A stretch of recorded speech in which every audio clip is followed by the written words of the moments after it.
We may need to take a pause and reflect ourselves on what is actually meant to be in touch again with humanity and kindness. Yeah.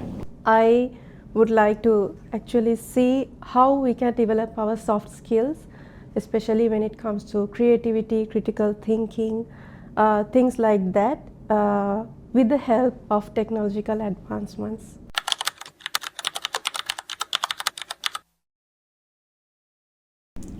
So, in this event, as I'm in the role of co-chair, my duties are mostly coordinating with different teams and organizing all these the event itself, as well as the other operations of the entire teams. It's kind of building myself while interacting with other teams, how to handle the people, how to handle the other leads, how to handle the event itself. All you need is conviction, and that is something that has made us successful in previous eras, in the industrial revolution, and now even at the AI revolution. It's just not the number of people, it's just not the number of talks, it's about the quality of talks and everything.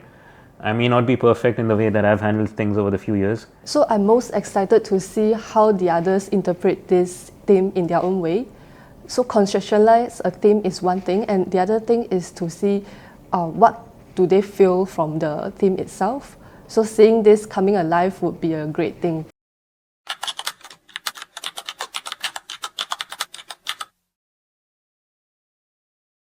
So for me, this theme is really relevant because it brings all these ideas and questions together.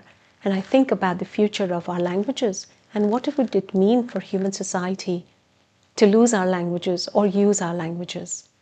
What would it mean for us as humanity? Growing up, I was embarrassed of my height.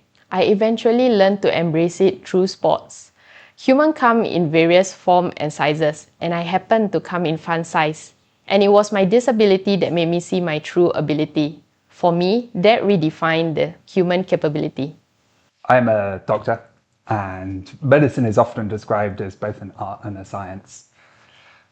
We need the science, the knowledge and the research to tell us what to do, but it is the art side, the human interactions, which then are needed to interpret that knowledge and work out what is best for the patient. So that's the human side of it.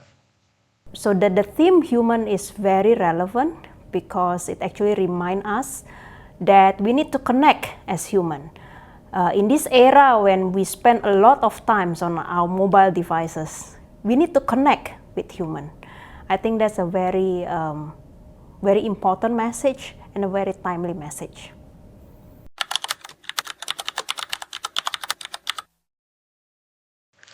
In my talk, I explore questions of languages as not just expressions, vocabulary and grammar, but also languages as ways of feeling, being, seeing the world, our identities, cultures, and much more. So the theme Rehuman really brings up all those ideas that we explore in our research and in our lives, and that are really important for today's society as well as the future of our country and our society.